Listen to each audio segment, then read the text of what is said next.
मेरा नाम संजय है। मेरी शादी को अभी 4 महीने ही हुए हैं। मेरी पत्नी स्वाति बहुत सुंदर है। आमतौर पर जैसे लड़कियों का स्वभाव होता है, स्वाति बिल्कुल उसके विपरीत है। मेरी पत्नी बहुत कम बोलती है। उसका स्वभाव ही कुछ ऐसा है, थोड़े अलग स्वभाव की है। अभी शादी को सिर्फ 4 महीने ही हुए, तो मैं कोशिश कर रहा हूँ उसे समझने की। मैं कई बार चाहा कि उससे बहुत बातें करूँ, लेकिन फिर उसे देखकर चुप हो जाता। फिर मैंने सोचा कि वो जैसे है उसे वैसे ही रहने देता हूँ, बदलने की कोशिश नहीं करता हूँ।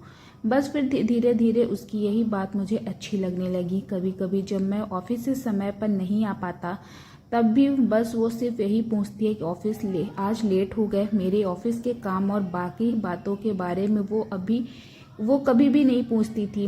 पूछने पर वो कहती थी कि मैं ऐसी ही हूँ, मुझसे ज़्यादा बातें होती नहीं हैं। मेरे पत्नी के साथ मैं बहुत खुश था, हमारी ज़िंदगी अच्छे से चल रही थी। लेकिन फिर कुछ ऐसा हुआ जिससे मेरी ज़िंदगी में हलचल मचा दी। आस पड़ोस में रहने वालों लोगों को उनके घर के ज़्यादा पड़ोसी के घर में क्या होता है इसकी चिंता रहती है। मेरे पड़ोस में भी मेरा एक दोस्त रहता है, लेकिन वो मेरे साथ काम नहीं करता है क्योंकि मेरी पत्नी इतना ज़्यादा बात नहीं करती। इस कारण वो पड़ोस के लोगों से ज़्यादा दोस्ती या मेल मिलाप नहीं बना पाती है। मेरे दोस्त को भी शादी हो चुकी है, वो भी वहाँ अपनी पत्नी के साथ रहता है। एक दिन सुबह जब मैं ऑफिस में जा रहा था, तब उसने मुझसे रुक कर कहा, और संजय क्या हाल है। थोड़ी बहुत बात करने के बाद वो बोला कि आजकल तेरे घर बहुत सामान आ रहा है, रोज एक डिलीवरी बॉय आता है। उस समय मैंने उसकी बातों पर ज़्यादा ध्यान नहीं दिया। मैंने कहा कि कुछ मंगवाया होगा स्वाति ने। बाहर जाना उसे पसंद नहीं था, तो शायद वो घर पर ही घर की चीज़ें मंगवाती होगी। मैं ऑफिस चला गया और उस बात को जैसे ही भूल गया।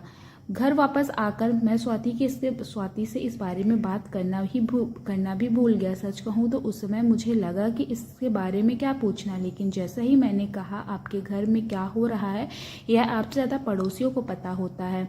मेरा वो दोस्त मुझसे 3 दिन बाद फिर रोककर यही बात करता है। इस बार उसका तरीका पहले से कुछ ज़्यादा अलग था। उसने मुझसे कहा, संजय वो डिलीवरी बॉय पहचान का है क्या, रोज़ दोपहर आता है।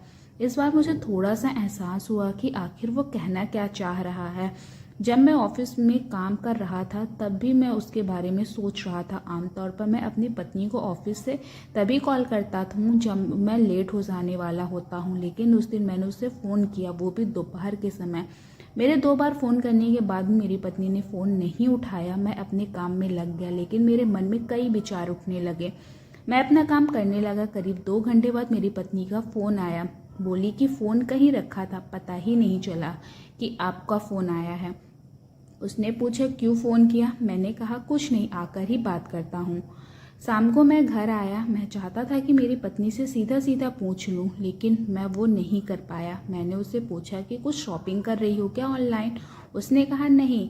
मैं आगे कुछ पूछता, लेकिन वो उठकर वहाँ से किचन में चली गई। शादी को अभी 4 महीने ही हुए हैं। मेरी पत्नी को समझने की कोशिश कर रहा था कि यह एक अलग ही बात मेरे जहन में अपना घर बनाने लगी। अब मुझे मेरी पत्नी के स्वभाव पे भी शक होने लगा।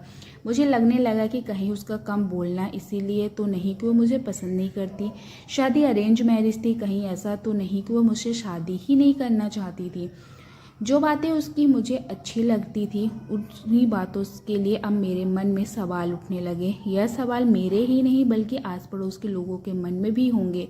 मेरा अब ऑफिस के काम से मन नहीं लग रहा था। मैंने सोचा नहीं था कि मुझे ऐसा कुछ करना पड़ेगा। मैंने फैसला किया कि मैं ऑफिस से जल्दी घर आ जाऊंगा। उस दिन मैं मेरी पत्नी को बिना बताए ऑफिस से दोपहर को निकल गया। मैं सीढ़ियों से अपने फ्लैट की ओर जा रहा था और सोच रहा था कि जो मैं सोच रहा हूँ कुछ ऐसा ना हो।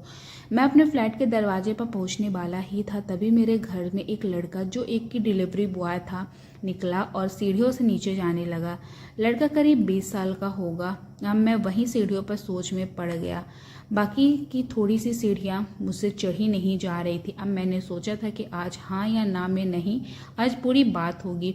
मैं अपने फ्लैट के दरवाजे पर पहुंचा और बेल बजाई। दरवाजा खुला, लेकिन दरवाजे मेरी पत्नी ने नहीं बल्कि किसी और ने खोला। वो एक करीब 43 साल की महिला थी। अंदर से मेरी पत्नी ने मुझे देखा और कहा कि अरे आप आज इतनी जल्दी आ गए, आपकी तबीयत तो ठीक है। मैं अंदर आया और कहा कि नहीं ठीक है, ऐसे ही बस। मैंने मेरी पत्नी से पूछा ये कौन है। वो बोली कि सुधा दीदी हैं। इतना कहकर वो रुक गई, लेकिन फिर सुधा दीदी ने मुझे कुछ बताया। वो बोली कि मैं स्वाति के घर के पास में रहती हूँ। स्वाति मेरी शादी में छोटी सी थी, लेकिन इतने सालों के बाद वहीं इतने मुझे पहचान लिया और मेरी मदद की। मेरी पत्नी ने उन्हें रोकना चाहा, लेकिन वो नहीं मानी। उन्होंने कहा कि स्वाति मुझे एक दिन अचानक ही मिल गई। मेरा हाल उसे मैंने बताया। मेरे पति के जाने के बाद हमारी आर्थिक हालत ठीक नहीं है। मेरा बेटा पढ़ाई में अच्छा था, लेकिन डिलीवरी बॉय का काम करने पर मजबूर हो गया है। स्वाति ने उसकी कॉलेज की फीस भरी और उसे पढ़ाती भी है। कभी कभी मैं भी आ जाती हूँ उसके साथ। सोचा था कि मैं आपसे मिलूं, लेकिन मेरा एक छोटा सा टिफिन सेंटर भी है, इसलिए घर जाकर खाना बनाना पड़ता है। आपसे मिलना नहीं हो पाया कभी। मैंने उन्हें कहा कि इसने कभी बताया ही नहीं कुछ ऐसा। वो बोली है ऐसी है।